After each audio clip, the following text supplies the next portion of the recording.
Hey everybody, welcome to episode 7 of Weaverdice Vegas.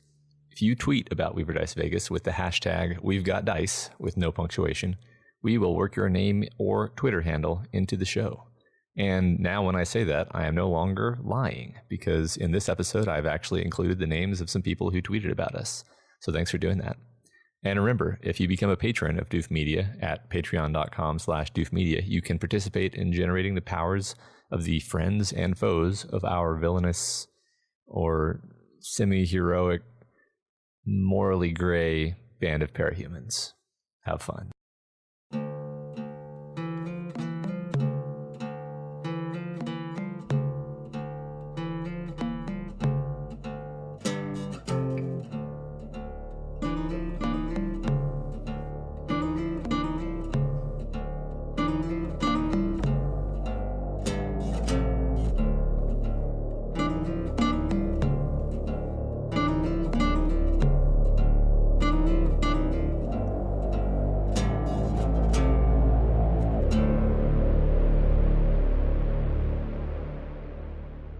So after the events that occurred at the 8 Ball, you all needed some much-deserved rest. So you took a day off. You all saw to your own needs, tried to wrap your head around the new situation. So we're going to go around and we're going to see what everyone got up to. And we're going to start with Chad. So Chad, let's see. You've got a lot of insight into, Tinker things. You've scanned a lot of powers. You now find yourself having access to more cash, maybe. Yeah.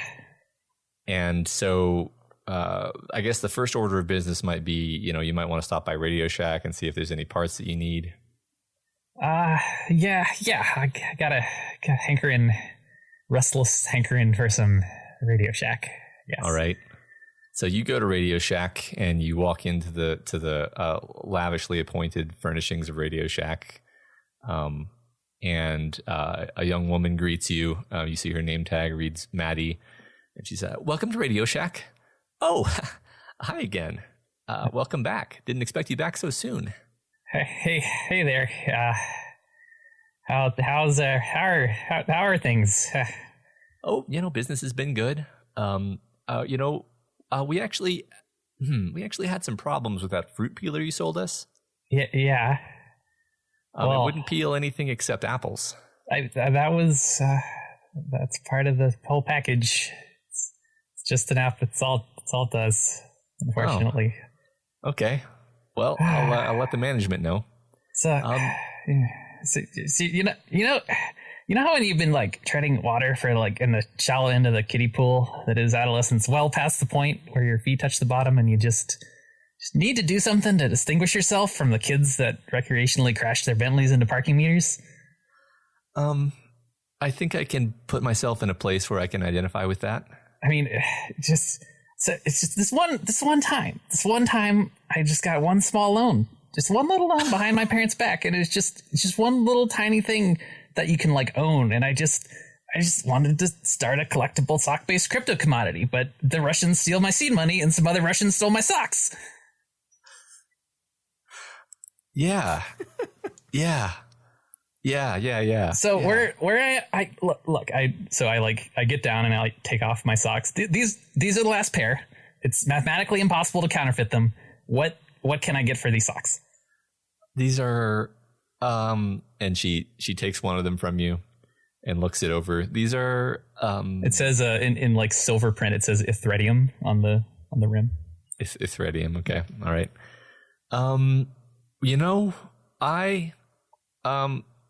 Okay, some of the things you gave us last time were actually interesting to our higher ups. So despite the fact that these just look like socks, I'm gonna give you a 11% discount today. That's great. It's great. I'll take it. Yes. All right. I guess you hand her a page of detailed notes of what you need to buy today, and she brings you a shopping cart sized thing full of all kinds of electronics. Awesome. And you pay, and it's it's a lot of money, but you just happen to have a lot of money now. Yeah. All right, so you go back to your workshop. Have you moved your workshop like out of your apartment, or is it still in your apartment? No, I'm still entirely in my apartment. Okay. Very secretive. You haven't moved into the 8-ball? No, not yet. Okay. So basically, I'm just going to give kind of a recap. App has the capacity for 2 augments, and he currently has a peer augment, which gives him like a powerful active scan that you've literally never used. Yep. Because you just rely on your visor to see through walls. Yes. I might have used it once, actually. But maybe. And then the connection augment, which is what gives him the grappling ropes, which you actually use a lot. Yeah. And you and Apotheosis both share the sunken eye pattern, which is what gives you the X-ray vision. Yep. Which you use a lot, and also somehow that got hand waved into giving him invisibility too, which is not written down anywhere. So good job pulling that one over on me. I thought that's fair. He's supposed to be able to pass through objects, but only when he like harms himself for it. Yeah. Anyway. Yeah. It's okay. It's balanced. Yeah. Yeah. It's right. So anyway, I got some ideas. I got some ideas. Yeah. So the first idea, which probably going with this one, is having scanned over our adventures Rusty's power and kind of gotten a read on Hex's power and just kind of been around Fixer. Somehow it was implanted into my mind to have some medical tech that would help if anyone was like dying or if anyone had been injured and might need to fix them or something. Like if I wanted to help someone, like I could have this biomimetic I don't phone. know why you'd ever want to do that. No, just to have that ability to choose for myself if I wanted to help someone that needed help. So that's the first option. The second option is, kind of seeing Snake Eyes and Helter Skelter, some combat thinker business. We're not even going to talk about that one. I think I'm just going to go for the medical tech. That seems like the right thing to do. Alrighty. So you spend basically your whole day after you get home in a tinker fugue, taking out. So which module do you take out though? I'm gonna take out that peer module because it's just not working. Useless peer module. Yeah. And you replace it with this new medical module. So you get a nice little bonus. And basically what you get is the ability to. Sorry. Basically, so App now has kind of like a foam sprayer, which he can spray all over someone who is dying, and it will stabilize them. But he only has enough foam for one use. And then he also is this a containment foam? Matt? I mean, it may have some resistance qualities to it, but I don't think it's strong. It's not going to hold a S-class enemy in place. Maybe I can upgrade it.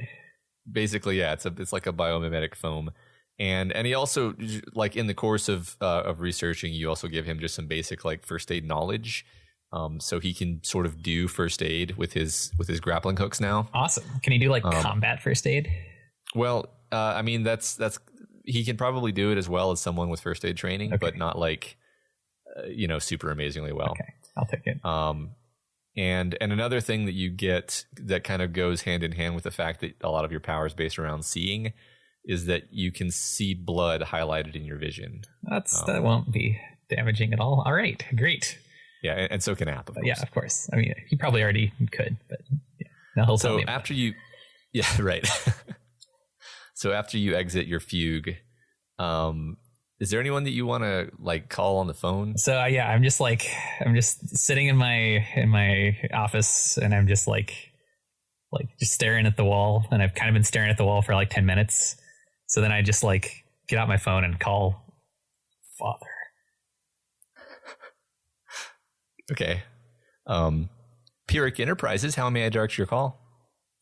Let me speak to Father. Who is speaking, may I ask? I bring the phone down, and I like push a series of buttons, and then I like pull the phone back up. Okay. This is Rothschild. Father, I finally captured the means of controlling Vegas. I have contacts. I have business contacts, and even maybe even finally the means of getting into the league. Chadwick Jr., I'm surprised to hear from you. Partly because I had assumed that Caroline would not pass your calls through to me. Rest assured, she will be let go. But Father, I've made it. I see a path. I see a path forward. Finally, I think I can finally do it. You said contacts. Yes, a very distinguished contact. You come to me with contacts. Yeah. Chadwick Jr., I have more contacts than the President of the United States. And I want to be sure you realize that I could use them to place you anywhere I want. Do you know why I haven't? Because I don't rely on unlucky people. Here's something you'll be interested to hear. Your old classmate Azalea works for me now. I believe you're currently living in Las Vegas? Yes. I've installed Azalea as regional manager of our banking and financing branch in Las Vegas. Surprised? Azalea's already graduated with a finance degree from Harvard at age 21, no less. Very impressive. But Father. Well, I'll leave you with that. I just stay exactly as I am for the next 25 minutes. Okay. And then I put the phone down and I'm okay. Done. All right. What is this mystery? Wow. That was amazing. So that was Chad's day. Good day, Chad. So cheer up, Billy. What's up? You basically, you wake up. I guess you just go about some normal things, Billy, normal things for a while. Yeah, it's like noon. Yeah, that's about when you wake up. Yep. And you actually you have a text from Eric. Oh shit. Yeah, it says meet at 8 Ball. Is that place? What is that? Is that our headquarters now? Yeah, I can't remember. I can't keep track of this shit. Yeah, 8 Ball is the hey Matt, where do I live? Am I living there? Well, I don't know. Where are you living? I mean, look, I think that you and your bros had probably rented a place using your ill-gotten gains prior to all this. Yeah, I kind of feel like and that's where you'd been living. I feel like Billy just kind of drifts between hotels that he doesn't pay for. Yeah, I mean, I feel like that is definitely true. Well, maybe you are living at the 8 Ball. I can probably use my power to get people to give me their hotel room key. Probably. Oh, that's true. So I feel like I just probably do that. Okay. So do you still do that, or are you living at the 8 Ball now? No, I'm in a penthouse apartment, but not a penthouse hotel room, but not at one of the hotels on the strip because that's too much. But one of the off the strip hotels. Perfect. So basically that's all that's on your agenda. Is you have this text from Eric saying meet you at the 8 Ball. So I'm gonna go do that. Okay. So just to bring everyone up to speed, Eric, you sent Eric off on a mission. He went back home and to get something for me. Okay. So I guess you show up at the 8 Ball in a little bit, and Eric is actually sitting in the driver's seat of the old silver Honda Civic that has been your team's sole mode of transit prior to joining this team. He's in the parking lot. He's out front, and he sees you kind of come up, and he stays in the car and he just gestures to you, to beckons you. I guess I'll go.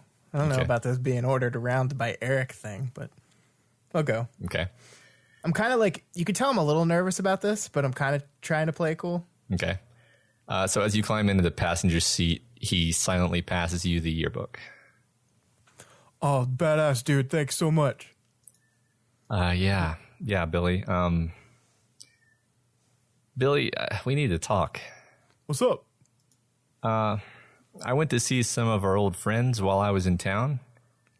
Oh, cool. How they doing? Yeah. I mean, he looks at you a little bit disgusted and says, I went to, I thought it might be cool to see Vic and Rod, and I even thought you might like to hear if Shelly was doing all right. They're not doing all right, Billy. What do you mean? I mean, they're all hospitalized, and while I'm on the topic, a lot of as I was driving back home, a lot of stuff was going through my mind, and I was noticing stuff really doesn't come together. Like there's just been a lot of stuff that just doesn't make sense. It just it doesn't follow. It's contradictory. It's like there are patches in my mind, and it's very difficult for me to think through these things because, well, I mean, I think I know what's going on, Billy. And I'm sorry, but I don't think I can let this continue to happen. Dude. Calm down. You're talking crazy. Believe me, if anyone knows about patches in their brains, it's me. Every time I try to do math, it's like that missing in my brain. All right? It's just life, buddy. You're getting older. He looks at you with an expression that you don't even have to roll social to realize is him knowing you're lying. And then he rather spontaneously pops open his door and then gets out and slams the door and pushes the key fob so that the doors lock. Okay. I go fart for him. Okay. He immediately, as soon as he got out of the door, he begins pulling off a piece of silver duct tape and placing it along the seam between the door frame and the door on his driver's side door. And that's the end of his turn. You have a turn. Okay, can I get through the exhaust system of the car? Can I go through the AC ducts? I think that would probably take you about a full turn, if not more, because what you probably noticed by this point is he's actually taped up all of the door seams, but it didn't occur to him to tape up the exhaust system and the air conditioning system, because I don't even know if that's possible, honestly. Yeah, I'm gonna try to do that. Okay. So while you're doing that, he steps around to the rear of the car, and you're able to kind of see him with your amorphous vision lift up a red gasoline canister and start pouring the pink fluid liberally along the roof of the car. Oh, God. Slowly walking forward along the driver's side to get a good even coating. And this takes him a good full turn of combat to do. Okay. And by the end of it, you're just exiting the exhaust system, but you're not disconnected. You're still well within range of the flame, and you can't move any further. So you're basically you have a turn, but you can't use it on movement because you're still exiting. You're basically kind of stuck. Gotcha. So I can. He probably hasn't realized that I'm almost out yet, right? And I can communicate to him telepathically. So if I talk to him, he won't know. You could only do that if you get within range of him, if you encompass him. Okay, so I'm not close enough to talk to him. Yeah, because you're basically exiting the back of the car, and he's at the front because he walked from back to front as he was dousing the gas. Well, he doesn't get talked to then. Okay, loser. So you can't do anything, I guess, with your turn. So his turn, he sets the gas can on the hood, and then he lights a match and he throws it onto the hood. The outer surface of the car immediately ignites. And he spends the rest of his turn pulling on a chemical hazard mask, and then he hefts a crowbar and he waits, and you can see from the way he's waiting and he's staring into the car that he still thinks you're inside. Okay. I think I'm gonna at this point roll a 6. To see if a certain thing happens. Don't roll a 6. Roll a less than that. I'm going to roll a roll. So that didn't happen. So you take a wound, because while I don't know if this has been discussed, your gas form is vulnerable to certain kinds of attacks, fire being one of them. Yeah, fire and wind is another one. Yeah. So you take one wound. Okay, I have a wound. Right. But I have 4 wounds. But now that you I can take or something. Yeah. I still don't know how this game works very well. Yeah. Well, you're injured in a way that's, we're gonna have to figure out what that means, because you're injured like fundamentally in your gas form. But anyway, you at least on this turn that you have now, you're able to get completely out of the fireball and away from the car, and he's just still standing there watching the fire. Can I approach behind him? Yeah, but he has remember he has a gas mask on. But yeah, you can approach behind him. I know. Okay, all right. Yeah, I'm gonna approach behind him, and I know it takes me a turn to go solid, but I'm going to do that. Okay, behind him. All right. In that case, I'm gonna roll again. And so one of those turns was movement. The next turn was phasing. So he's actually still just staring at the car. All right. So the thing didn't happen yet. So yeah, now you're behind him and you're in your human form. Okay. So I'm gonna grab the crowbar with one hand. Okay. And like kick the shit out of him in the ass with the other. All right. Let's roll let's roll like a contest of strength. Like basically. Let me pull up in my character sheet. That's probably a thing I need. Yeah, me too. Where did we put those? They're not in the Weaverdice folder. They're in the I remember now. Yeah. Okay. They're in the character sheets folder. Okay. So I guess I'm going to use brawn, or is it athletics? What's the right thing? I think we're going to roll brawn head to head, because basically you're wrestling over the crowbar. Okay. I got a 5. All right, so you win. You successfully wrest the crowbar away from him. I'm gonna let's just say that's all that happens, because I think like a wrestling for the thing and kicking at the same time is probably too complicated for a single turn. Okay. So yeah, so now you have the crowbar, and he's kind of caught surprised and flat-footed. And I guess now it's his turn.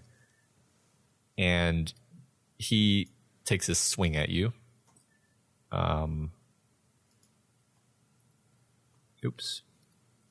He takes a swing at you and fails pretty catastrophically.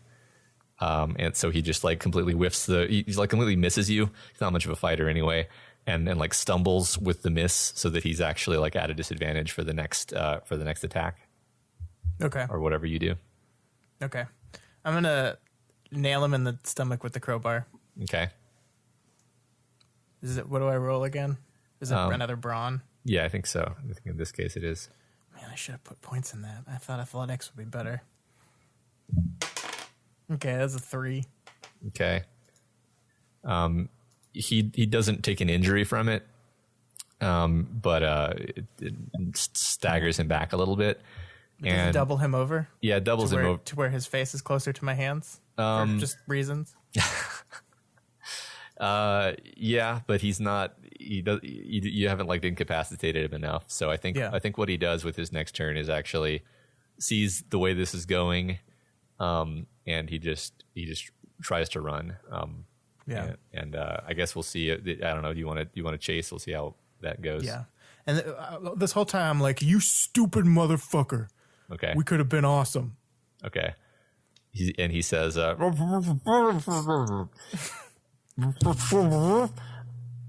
he's running. I'm going to throw the crowbar at him. Okay.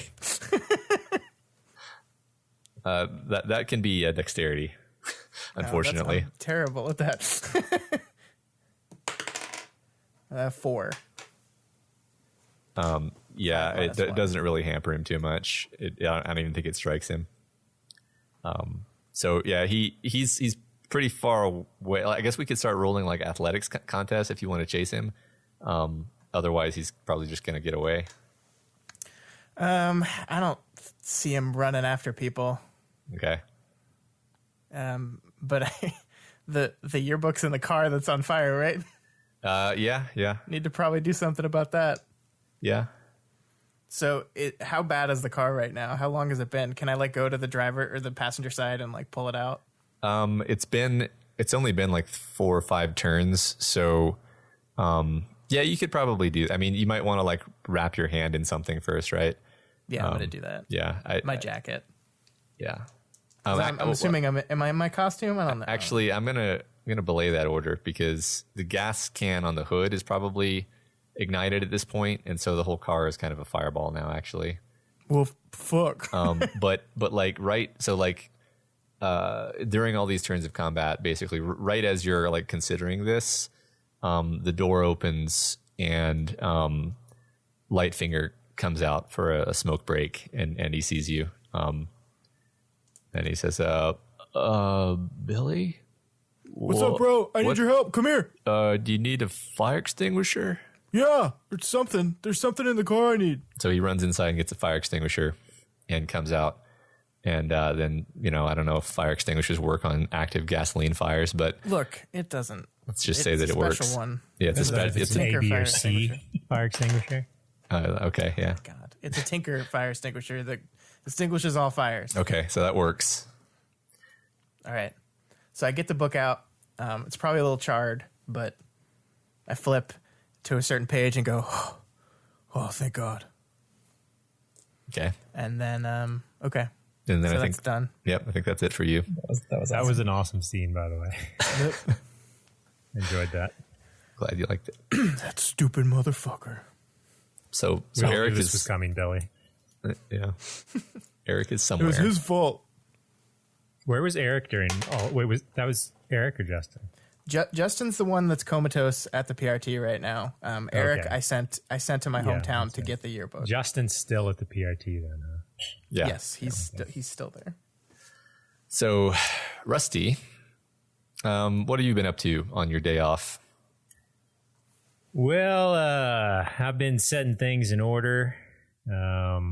First of all, what happened to Hex? Well, unless Still you around?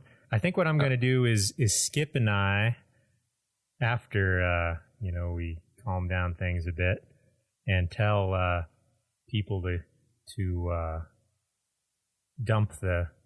take care of certain things. We're going to Skip and I are going to drive. We're going to drive Hex back to the PRT headquarters, Okay. and we're going to try to meet with a certain somebody. Okay. So yeah, let's say that you told Hex like, hey, you should probably lay low with us tonight because you're in danger, and let's say she bought that without too much of a fuss. So Yeah. well, it's like, and in the car ride, I'll also offer. You can stay with us if you want, Hex. According to that fortune teller lady, there's someone who's got the daggers out for you. well, there's some people I want to touch base with first, people I trust, but I'm definitely kind of freaked out right now. Well, you still got that bleeper, so you can contact me on that anytime. All right, I appreciate that. I think that until I've talked to my bosses, I'm not going to be giving you guys any more bonuses today because I'm just a little uncomfortable with this whole situation. Well, that's your prerogative there, Hex. I would appreciate it, though, if you could relay a message to Redland for me. Okay. I'd like to talk to the man, inform him of this whole situation that's occurred, that's put all of us here in the car and himself in danger. You remember that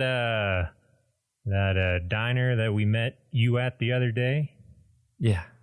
Just tell him to meet old Skip and I over there this evening at 4 p.m. All right. I'll let him know. All right. So, yeah, well, I guess we can just skip ahead to that meeting. Talk to Skip first. Okay, sure. Just see what.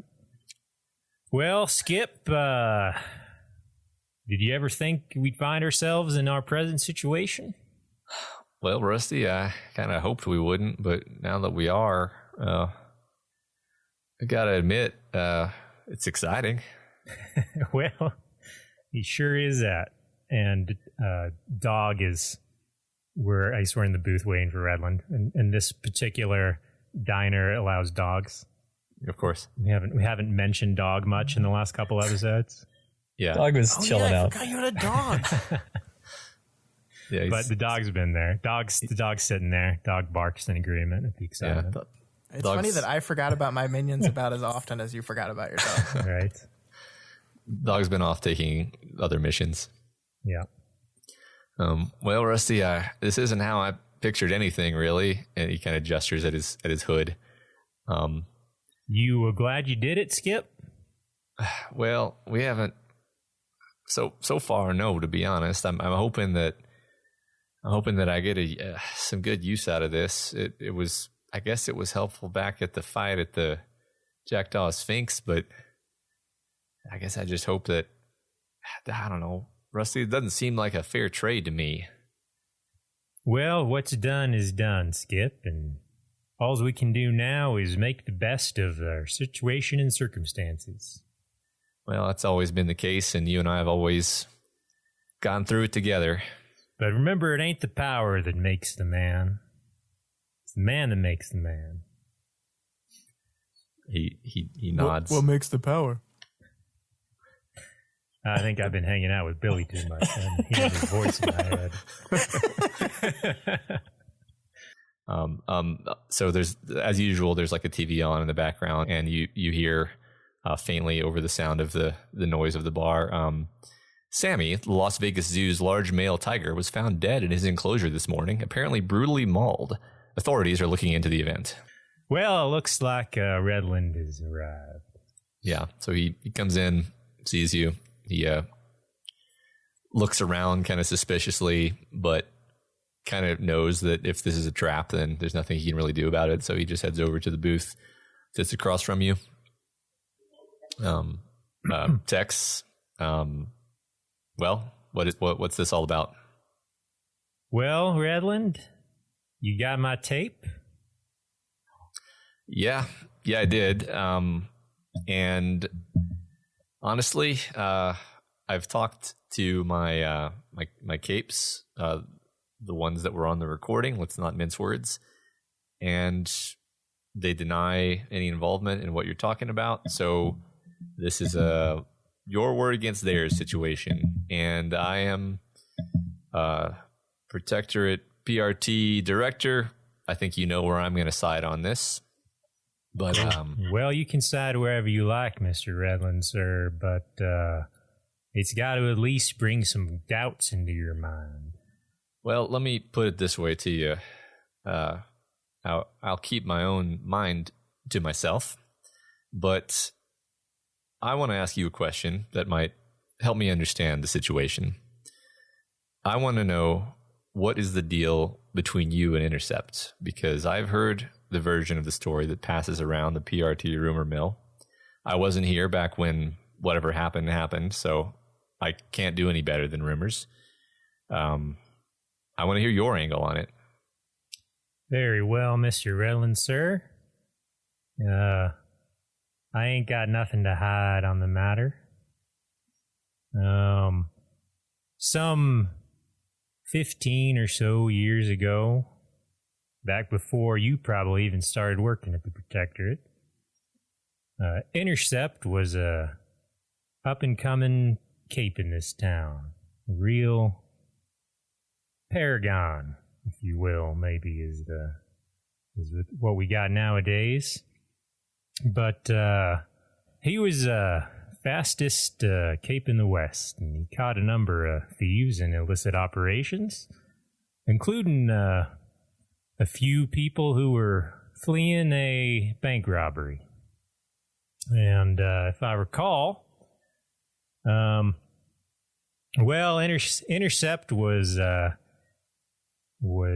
was a series of bank robberies at the time of armored cars, if I recall, and Intercept was given the task of protecting one of those cars while it delivered its goods. Now, that car happened to be the target of a certain criminal organization. One of the criminals, if I recall, was our beloved Snake Eyes, who you are acquainted with. The late Snake Eyes. And anyway, Intercept was told to that if he didn't move, no one would be harmed. The criminals were just after the money after all. But, Intercept always had to be the hero. So Intercept did move, and he'd been warned if Intercept, if you move a muscle, I'm going to shoot those speedy kneecaps right out from under you. And, that certain criminal, that Intercept played the hero and moved, and that criminal did just as he said he was going to do. So Redmond appraises you and says, well, that's about exactly what I heard. I'm going to just go ahead and say out loud that you were that criminal.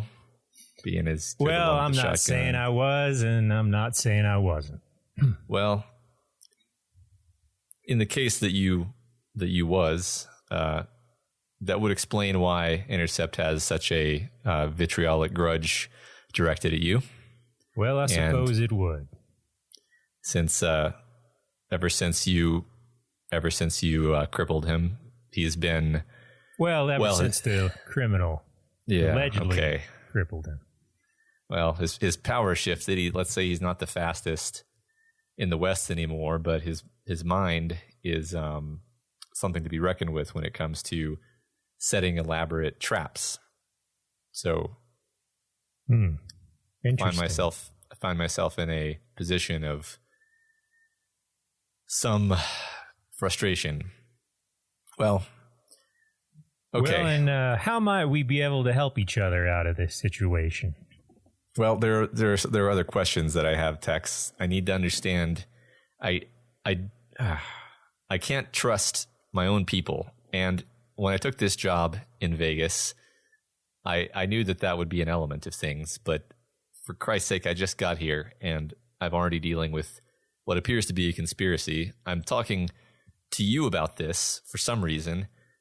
And then he is quiet for a second, like he realizes that he's like rambling and he shouldn't be saying any of this. All right, look, we've got some conflicting reports. I need this straightened up. Look, nobody made it off that tanker ship, the one that was sitting off the coast of Newfoundland. Nobody, unless they could fly or teleport themselves. Pit Boss didn't make it off. None of your other teammates did. None of the other Vegas Capes did. But here you are. How did you get here? How did you get out of there? Well, to be perfectly honest with you, Mr. Redland, I'm not exactly sure, but I guess I have a educated guess on the matter. You entertain it?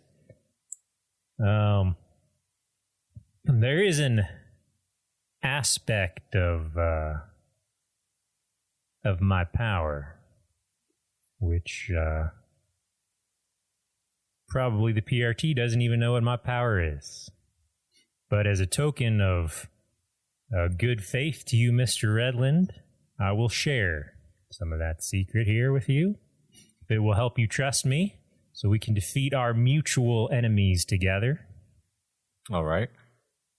Now, I am one of the oldest capes in existence. And one of the things that some of us old capes have is our powers can get away from us at sometimes. And one of the side effects of my power, if I use it too much, is I become a creature that I have no memory of being, but is quite difficult to stop. You'll recall in the news reports that for a few moments, there was rumored that a second Endbringer appeared to fight Leviathan. He just has a complete poker face at this point. Well, that second Leviathan was me, and it disappeared shortly after. That was how I escaped. Fuck. I imagine. All right, Rusty. I hope you're lying, because that's scary shit. Well, that certainly puts things into a different light. Learning a lot here in this conversation. Okay, Rusty. Well, now, as a man of principles, let me assure you, you have nothing to worry about, because I don't use my power anymore. Okay, well, we haven't recorded you using it in some time.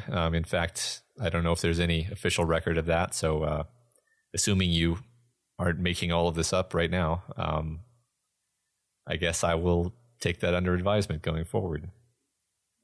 So, based on what you've extended to me, I will extend something to you, Rusty. A month ago, we had 2 top flight thinkers. We had a world-class security tinker, and I think we had at least one fairly impressive stranger cape on the roster, although records are kind of spotty and nobody's really sure. My parahuman resources are limited, and I'm telling you this because you already know this, and it would be childish for us to pretend otherwise. And I'm also telling you this because if you really want to help Vegas and get in my good books, even more in my good books, there's something you can do for me today, right now. Well, and what might that be, Mr. Redland, sir? There's been aim to oblige. There's been a murder this morning at a local butcher shop, Shlomo's Meats. A murder, you say? The culprit is obviously parahuman. When you get there, you'll understand. Now, I know you have a lot of resources in the parahuman way. If you, your team, your associates are able to help us catch the murderer, stop the murderer, then it'll be good for you, it'll be good for me, and it'll be good for Vegas. Well, if it's good for Vegas, Mr. Redland, sir, then I'm the man for the job. That's exactly what I want to. So he nods, offers his hand. All right, I will shake his hand. Okay. And that's that meeting, unless you had more to say. Nope. Okay. So you've each conducted your business for the day.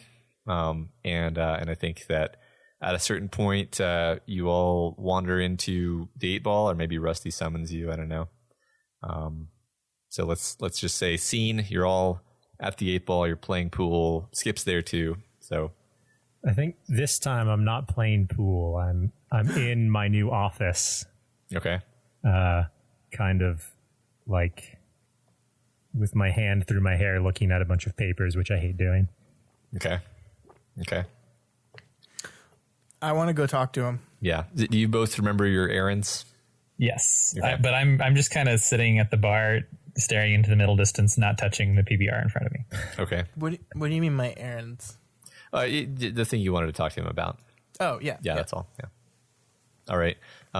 So Chad, the office is not in the same space as the bar, so you're not going to be part of this conversation if you're staring at the counter. Just so you know. All right, I guess that's okay. Okay. Chad isn't ready. Skip is Dog is down at the bar and like nuzzling your hand gently to comfort you. This helps more than anyone will ever know.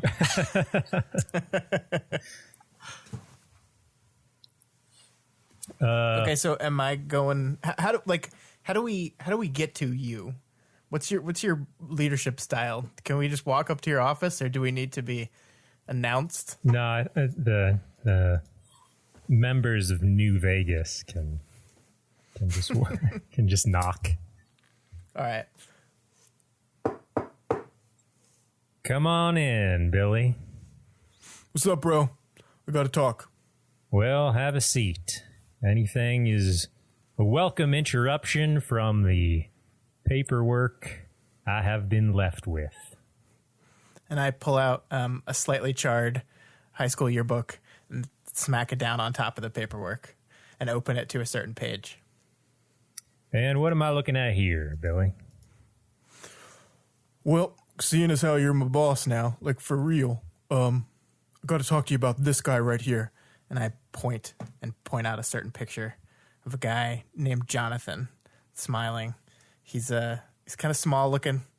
He's wearing glasses, maybe a little bit of acne on his face. Is this one of the fellas that's a part of the conspiracy? What? You know, the conspiracy to kill us. Yeah, totally. Right. And who is this, Billy? This is a dude. I came here to find him, and now I'm in a position to, and I want you to help. And what do you want me to do about it? Help me find this asshole.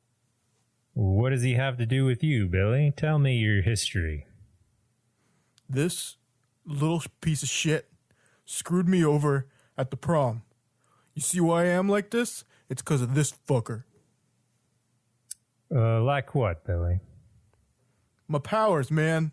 The cape shit. And you... He made me that way. You resent this man because he gave you your powers? Fuck yeah. He fucked my life up. Now I got one friend over at the Protectorate like an idiot, and my other fucking friend just tried to kill me for no reason. Eric? I didn't know that boy had it in him. Yeah, well, he fucked it up because he's kind of stupid. Well, I'm glad you survived that encounter, Billy. Fuck yeah.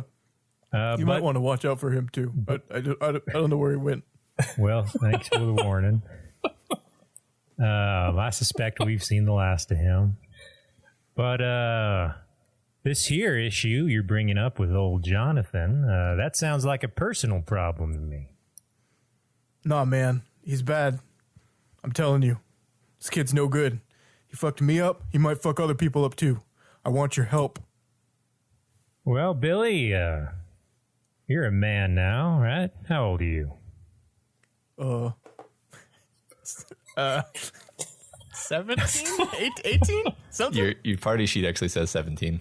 Okay. I scrunch up my face for a minute and go, 18. Yeah, totally.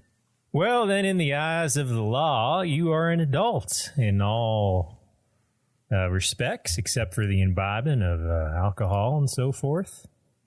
And as a man, it falls upon you to have the wherewithal to confront your own problems head on and become better as a result of it. Isn't that a great opportunity to have? So you're saying you're ditching me on this?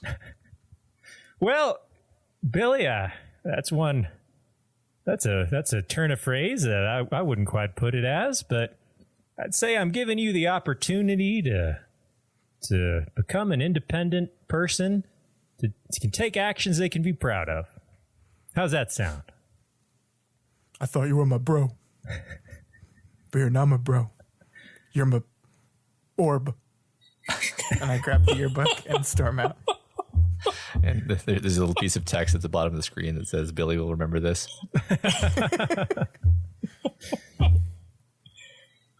I go back to my pressing books. Because it's the opposite of bro. I don't know.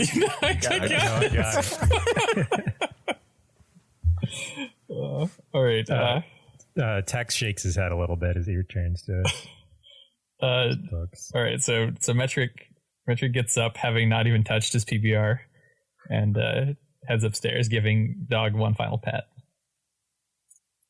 And I guess I don't have both.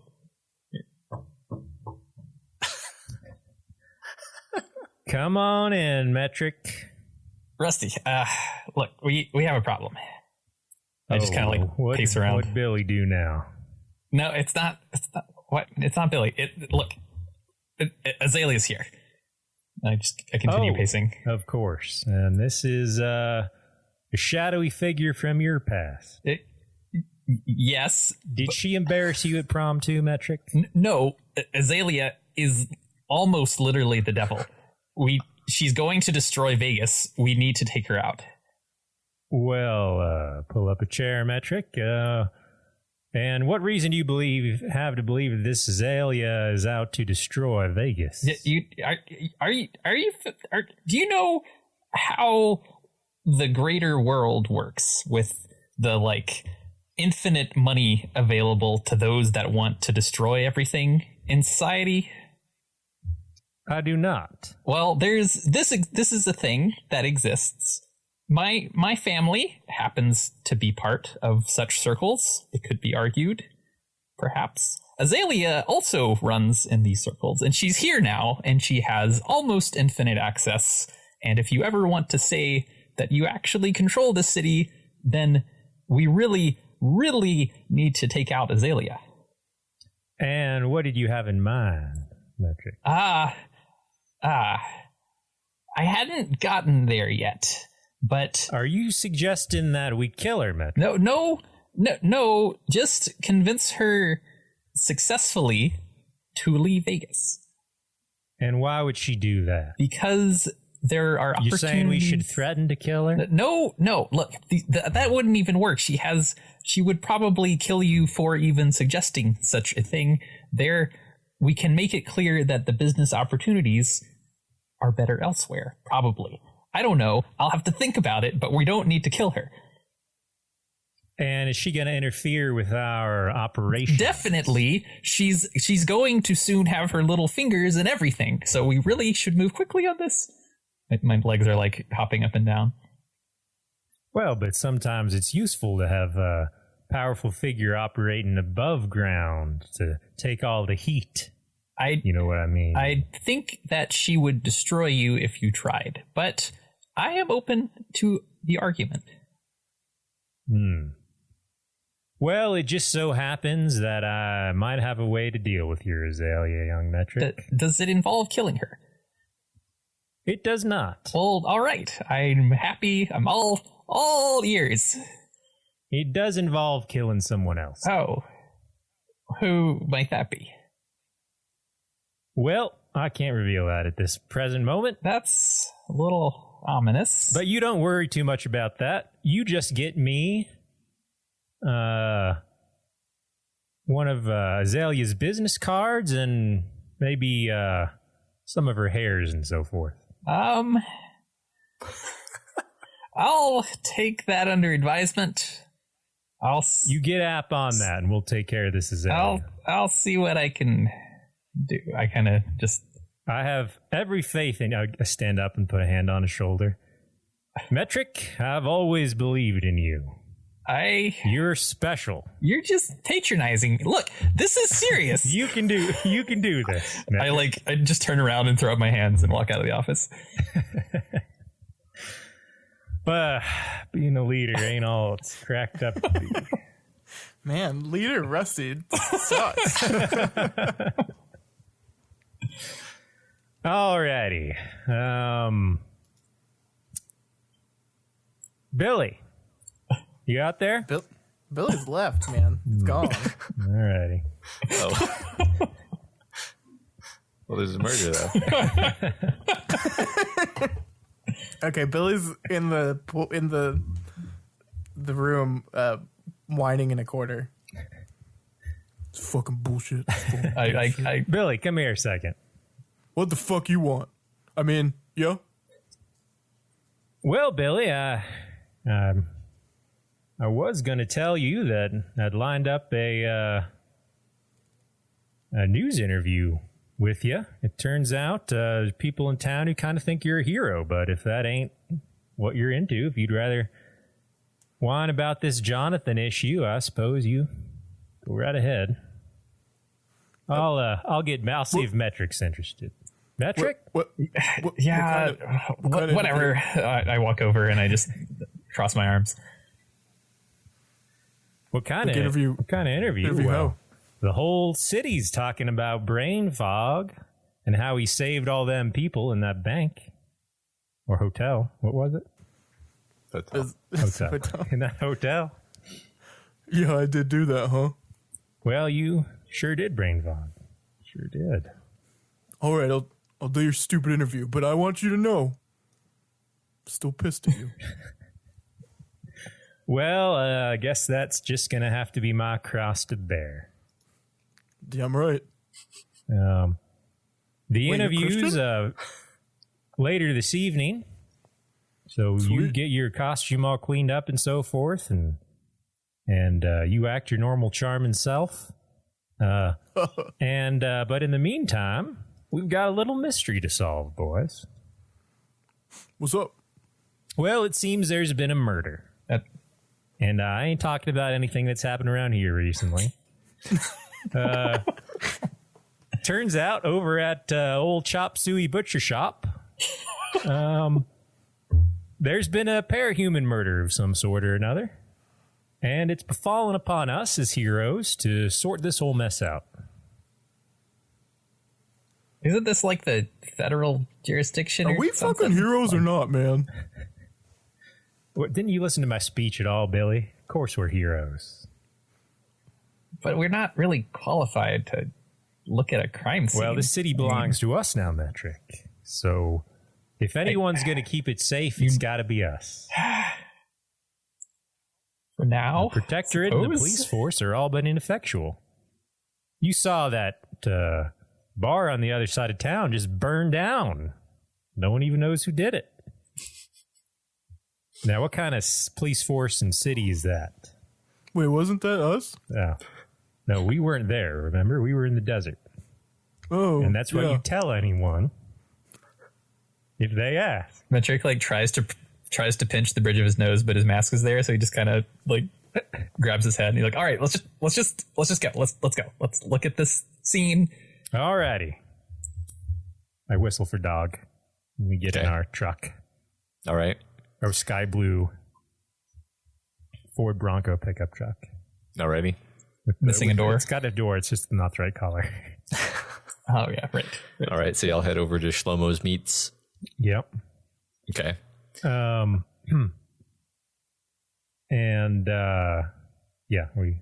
enter. Is it was it a crime scene? What's going on?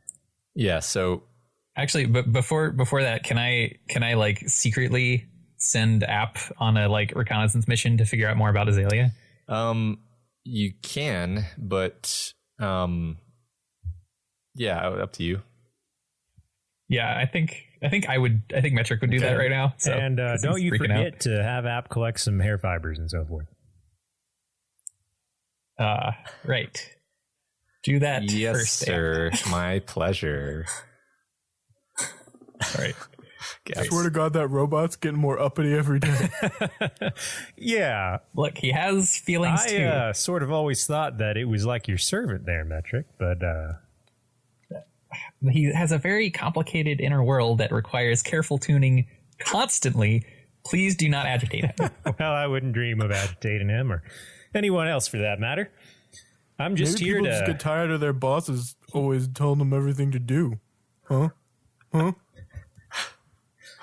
Well, passive aggression doesn't really suit you, Billy. I don't know what that means. Right. Well, we've arrived at old Chop Suey's. All right. So there's a PRT van outside. There's a couple of crime scene techs that are looking over things, but in a way that seems very perfunctory. So in the front room, the front area of the shop, you don't see much wrong. But the techs are actually behind the counter in kind of the back area. And on your way in, you see what is obviously an employee. And she's kind of standing against the wall, in kind of a curled inward position, kind of staring into the distance. Howdy there, ma'am. Hello. My name is Tex, and these are my associates, Brain Fog and Metric. We're the heroes. Oh, what's up? I'm a detective now. How do you do? My name is Elspeth. We've been called to investigate this here situation. Elspeth, ain't that just the prettiest name? Could you, if you could manage, tell us exactly what happened here? I came I came in at my usual time. Shlomo had already been here for, I don't know, he gets in earlier than me, and I'm rambling. I found the body behind the counter. I turn on my vision as she says that to look around. Okay. And then she just kind of, she doesn't really have anything else to say. She's just kind of, she came in, she found the body. She's not there. really, There. Now this wasn't an employee of the. You've never seen this dead man before? Oh no, it's Shlomo. He's the owner. He's dead. He's dead. He runs this store. He's the head butcher. He's he's the strong arms that you see on the sign. The muscly arms. Sure is a shame that an upstanding small business owner of our fine community would meet such a sad end. Now, you wouldn't happen to know of anyone who might have wished old Shlomo harm, now, would you, little lady? No. Everybody loved him. God. Everybody? Well, I don't know. I mean, he has a family and he did honest business. Can't imagine anybody would have done this to him. Well, there. You hang in there, and we'll get to the bottom of this. Don't you worry. Okay. So Metric, you've turned on your vision, and basically, what you see at first, and it kind of startles you, is just like tons and tons of bones. But hopefully, occurs to you fairly quickly that you are in a butcher shop. Yeah. But you definitely see like a scattering of bones on the floor in the next room. But there's just like a swinging door separating this room from the back room. I mean, you can actually see over the counter. That's where the techs are. Let's take a closer look here. I just start walking in that direction. Okay. So you make it through the door, and I guess you're the first to see the back area. Basically, at first you think that the floor is just like tiled in red, and then you realize that that's not the normal color of the floor. The body is taken apart. It's flensed apart as if with knives. The skin is spread around in strips. The muscle, sinew, and bone are fanned out from the bone, almost artistically, as if the body were like dissected ligament from bone, skin from muscle, tissue from tissue, and then draped across the floor. So you see that first. So I just stand there for like a good 10 count, and then I vomit into my mask. Okay. And then it just goes everywhere. I stumble back out of the room, and then just run into the street and continue vomiting. Text, you're like, oh Jesus, it's my sample. Well, I guess I'll go and take a closer look here. All right. So the way I'm not gonna go in there. So the way we're gonna do so that's actually perfect, because the way we're gonna do this is that there are three things to be looked at in each of in any scene that you want to investigate.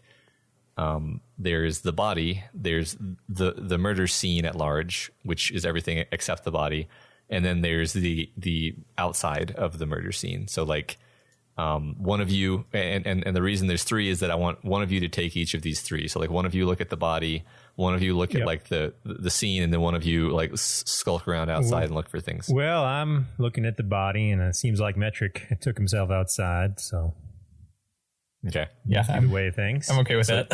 So you all run. Right. So, and I guess that means Billy's gonna take the room. Mm-hmm. Yep.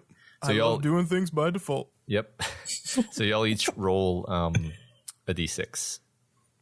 What are the what do we roll? Let's say plus wit. Let's say plus wits for this. Got 3. Okay. Billy fittingly got a 1.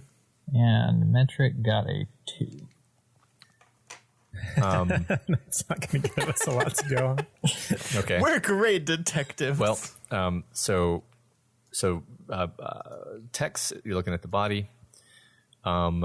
You discern that, you get a pretty good look at it. And after you've kind of like settled yourself and are able to look at it without being disturbed, you realize that the arms are actually just not present. Like you look around, you don't see the arm bones, you don't see the muscles, the arms are just not there.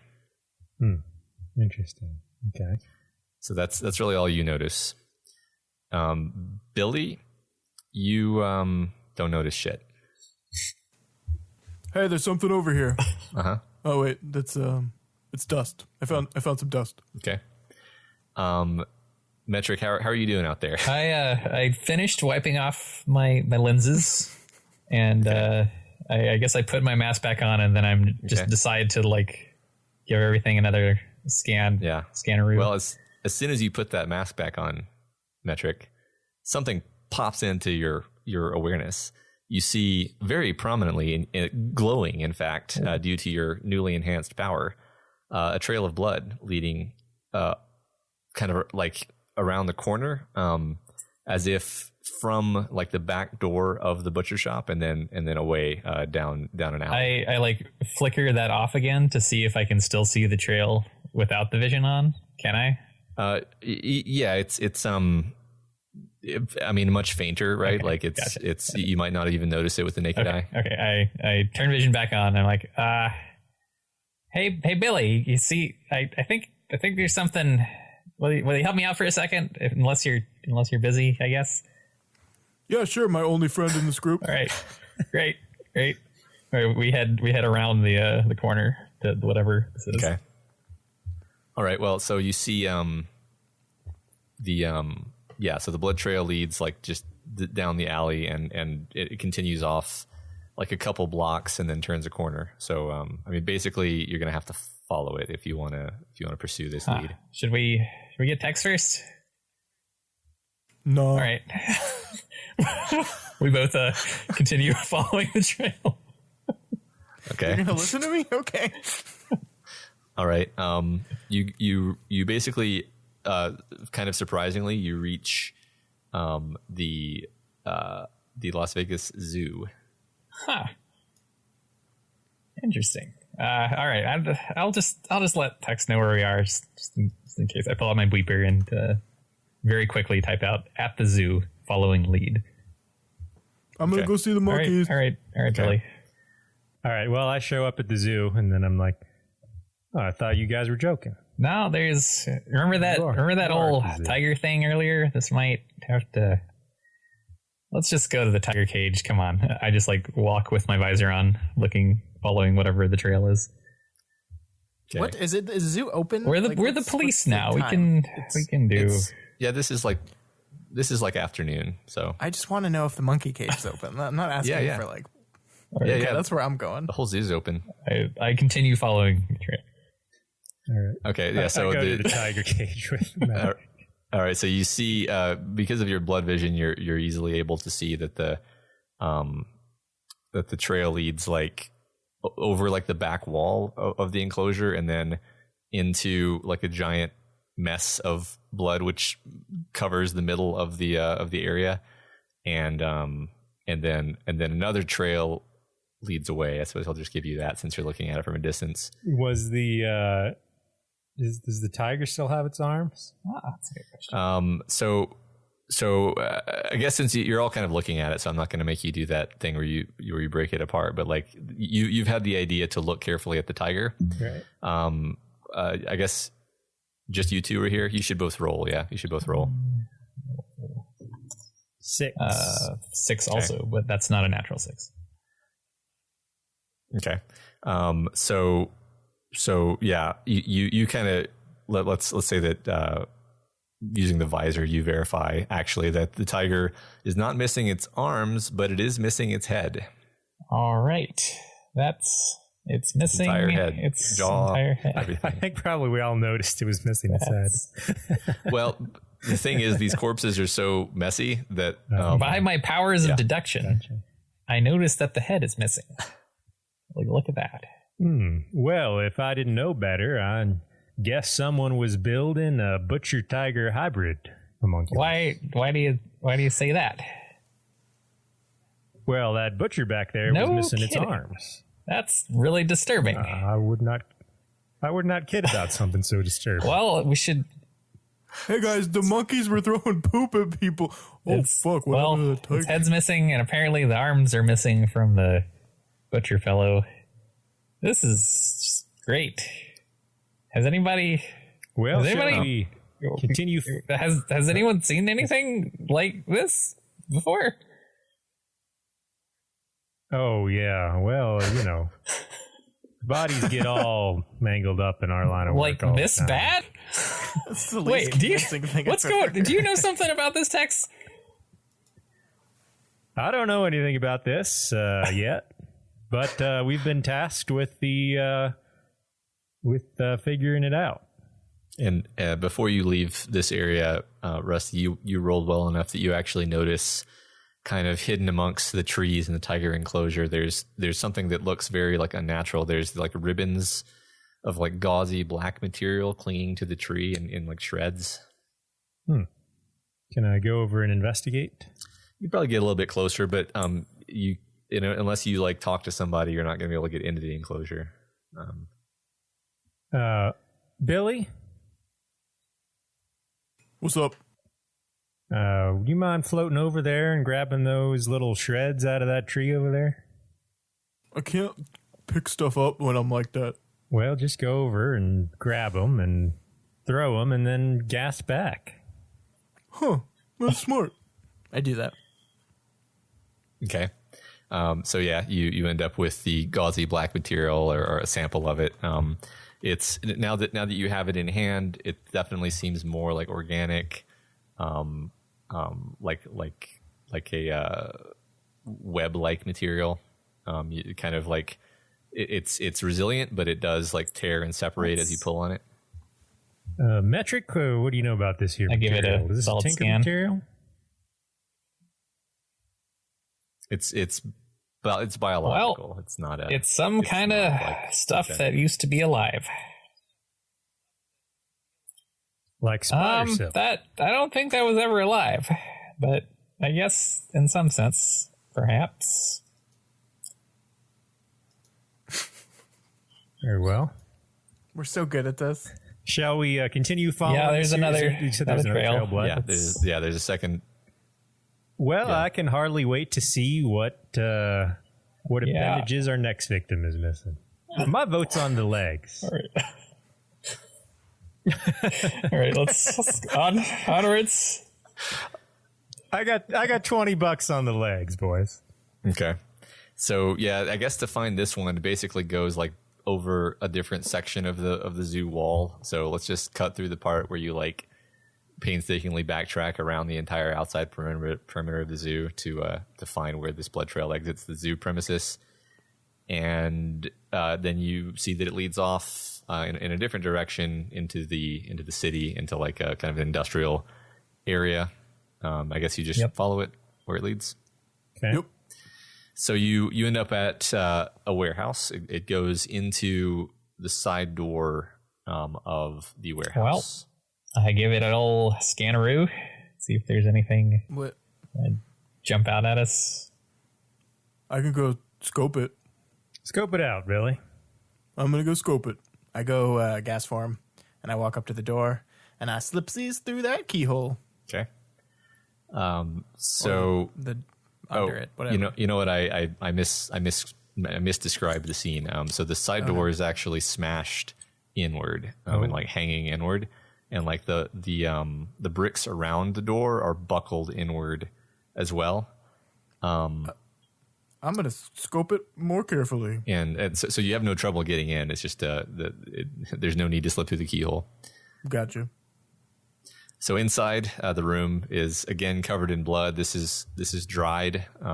So this is even to you, Billy, probably evidently the oldest murder scene. What do you mean, even to me, narrator? Nothing, Billy. And there is a body here as well.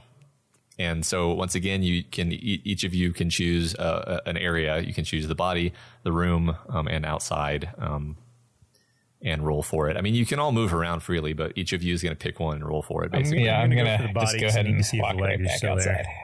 Okay. I'll do the scene then. Okay. I got a 2 on the body. Okay. Ooh, observant Mr. 4. Billy got a 6. All right. And that's a nat 6, by the way. I don't know if that matters. Yeah, well, it does. All right. I guess I'll go from the body outward. So not a great roll there, Rusty. Nope. So basically, this body is different than the others in the sense that it's like worse.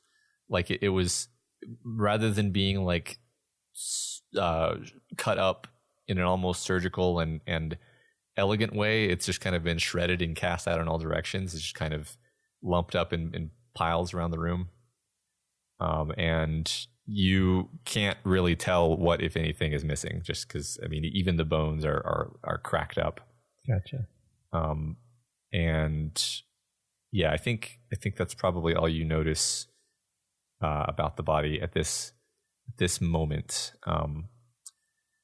The room, so there's lots of things about the room to notice, actually, and we're going to go through them. So first of all, there's a briefcase with a folder of paper, and basically there's a briefcase on the floor against the wall. That's the first thing. There are a pile of fragments of some material that are littering the area near the door that has been smashed in. And you actually, Billy, notice that there are 2 distinct like blood pools, one of them near the door and one of them surrounding the mess of the body. We got a double bleeder, boys. What do you find out of here, Billy? There's 2 bloods. To clarify, like, I've given you like a trailhead, and now you pick like which one you want to look into more first. Oh. So like briefcase. I'll pick up the briefcase. Okay. So the briefcase, you open it. Within, there's a folder with some papers in it, and there's like an empty cylindrical slot. Where there was something and is no longer there. Correct.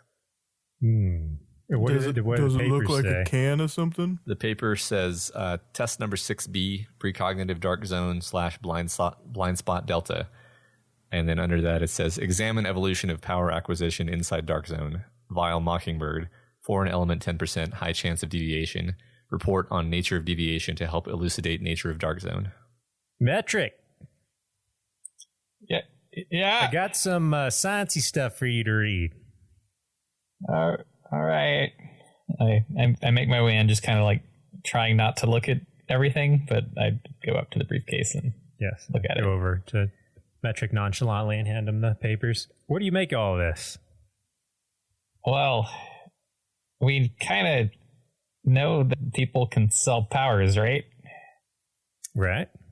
And this seems to have something to do with testing power acquisition. You know, I'm a little out of my depth here. I just scanned the briefcase because why not?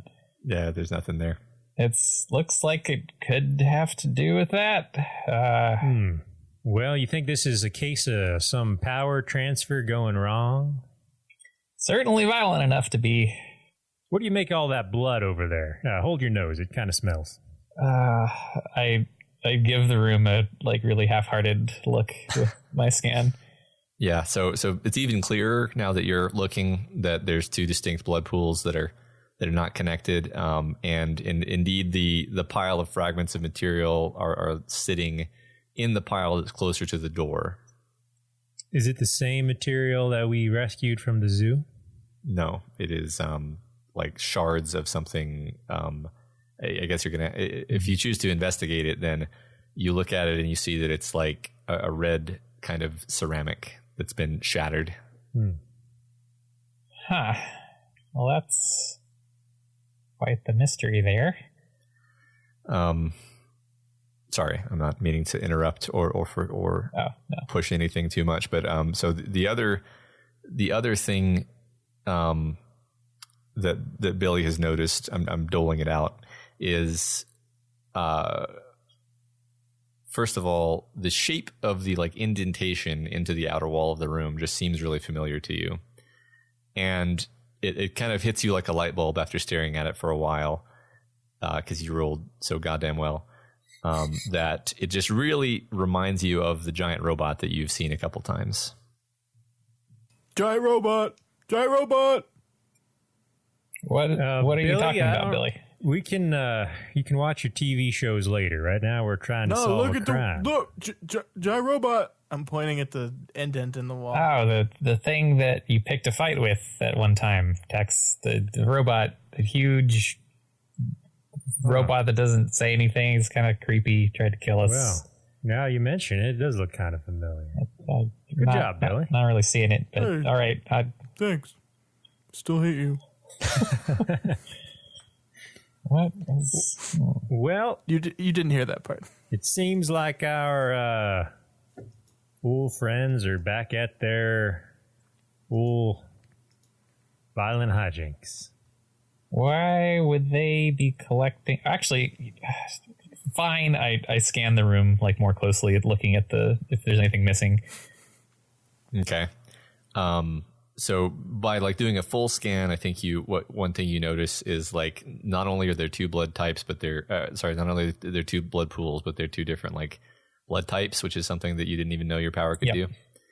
But it's just very blood focused now. Super, super into blood now. Metric, have a look in that room over there. I couldn't tell whether or not its legs were missing. Yeah, I don't know if he's going to have any more luck with that, but one thing that you notice, and Billy had already kind of noticed this, but hadn't said anything yet, is that there's like some of the blood leads like under another door to an interior room. Can I see into that room with any of my true sight? I mean, you can see that it leads. I don't think you can see blood through Just walls. that goes into the.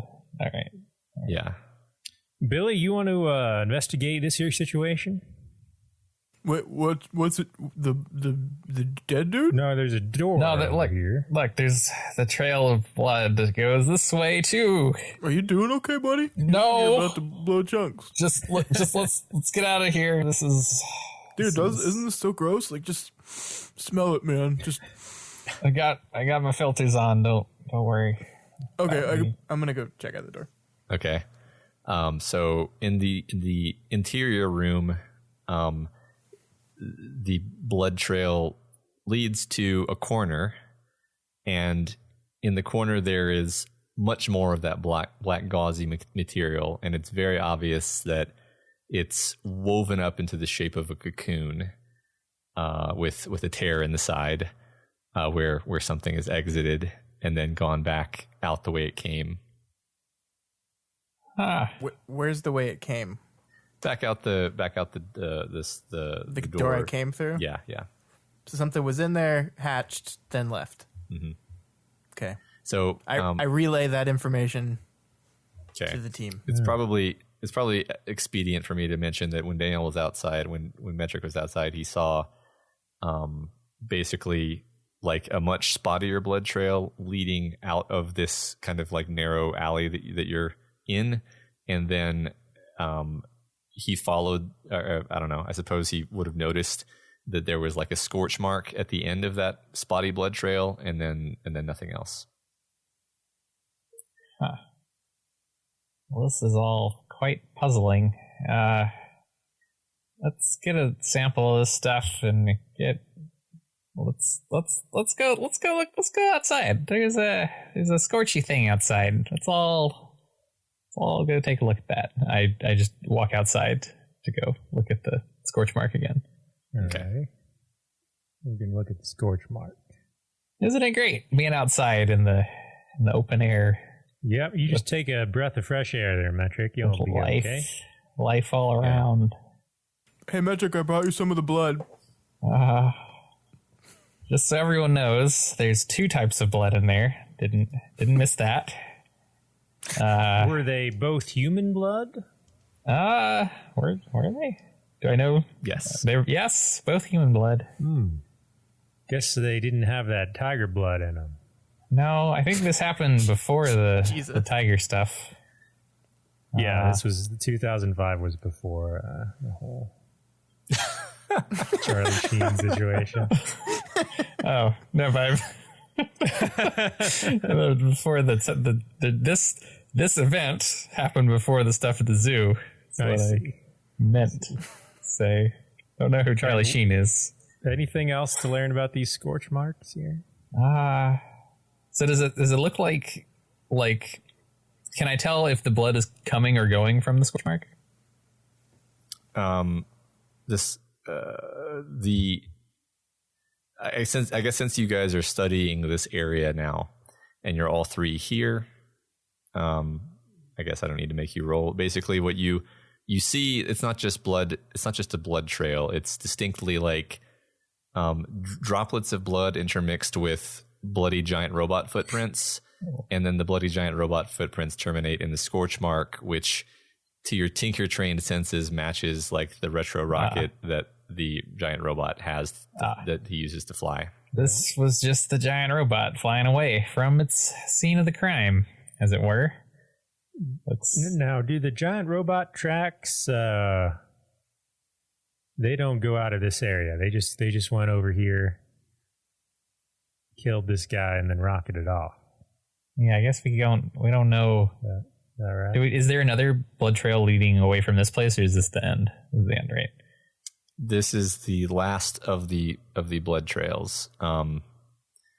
Yeah, this is the last of the blood trails. I think our mechanical friend may have come here and solved their problem for us. Well, did something all right. Do you have any way of contacting those weird mercenary folks with the... No, and I think it's probably a good thing that we do not. Well. Wait, guys, I'm confused. What's going on? Well, something hatched here. It maybe ate 2 people. There was a robot that flew away from here. And that critter probably went to eat the tiger and then the butcher. That's my read on the situation. Not fully parsing. I don't know. What do you think, Billy? I like the monkeys through the poop. All right, Tex, do you know anything about this power set or the giant robot guy? That would be helpful. I don't know anything more than you do, but I know that those fellas before were after that case of delicious sody pop that we was carrying, which I now suspect was the power changing juice. Yeah, I think that's probably on account of what it happened to old Skip back there, and now all this. So perhaps there was more of the power changing juice here, and that's what the robot fellow took? Seems to me like this robot fellow and his friends might be testing this juice on hapless people, and perhaps their experiment went awry, and it came to terminate the experiment. Well, that's one read. I don't know if we can say that for sure. Well, that's true. However, it does seem like our trail may have run a bit cold. It's fairly circumstantial at this point. Now the cocoon fibers were at the zoo. So if it hatched here, it must have gone to the zoo. But why is the robot not? What was the? Hold on. I go back inside and now I'm kind of distracted enough by the mystery that I just go straight up to the broken fragments of stuff on the ground, the red stuff that was here, right? I give these a very close look. Mm-hmm. Yep. Okay, it's clearly fragments of the red armor from the woman who usually accompanies the giant robot. This is red fragments from the woman who usually accompanies the giant robot, I announce. I did. Wow, you figured that out all by yourself? There was a battle here. Well, the picture begins to come together. Keep going, Metric. Is there still DNA on, I guess, this blood here. Do we know how to like do DNA lookups or stuff now? I guess we do. Look up. Well, look, doesn't the PRT have a whole like database? Probably. Let's just take some samples. All right, I collect some blood samples because why not? Okay. Well, be nice if we could have a little chat with these folks. Who are we doing this for, Rusty? Our protectored friends. Well, maybe check in on them or call the cops. I don't think the cops know about these actual other crime scenes yet. Well, this has been entrusted to us as the wardens of this fair city. By ourselves? That's right. As you know, there's no one that can be trusted in the Protectorate, and Redland has given us this task for us to show him that we are devoted to the heroic cause we claim to be. Are we sure Redland isn't trying to get rid of us by sicking us after the giant robot or monster that turns things into goo? Why, Metric, I'm surprised you would accuse our friend Redland of such a thing. No, Redland is a trusting, upstanding sort. All right. Well, I think we got some suspects. Just gotta find them now, I suppose. Billy hears you talk about Redland in that way, and he seems like lost in thought, more so than normal. Well, I do know we found old Mr. Robot at the junkyard once. Could be he's there again. Guess that's a plan. So, do you want me to say one sentence of further clue that would lead you? I'm not gonna try to steer the thing. If you want to do that, but if you want one sentence of like thing to think about. Okay. Sure. Okay. There was only one blood trail at the first murder scene you went to. Leading into it. There's okay. So what are all the trails here again? I just actually don't remember. Well, I think we need to go back to the butcher shop. But hold on. What is the situation with the trails in this place? I actually they don't all know. end at the butcher shop, which means that creature's probably still inside old Chop Suey. At the butcher shop, Elspeth is mopping up her boss's blood and crying to herself as she hears a sound behind her, a creak of metal. Before she can even turn around to see what's happening, there's an ear-splitting crack, and the freezer door bursts open, slamming hard against the wall. Elspeth screams and slips on the blood-slicked floor as she stumbles away from the sound, falling hard. I guess this is what happens when I roll a 1. And that's the end of the episode. Oh, no. Oh, no, I didn't see it.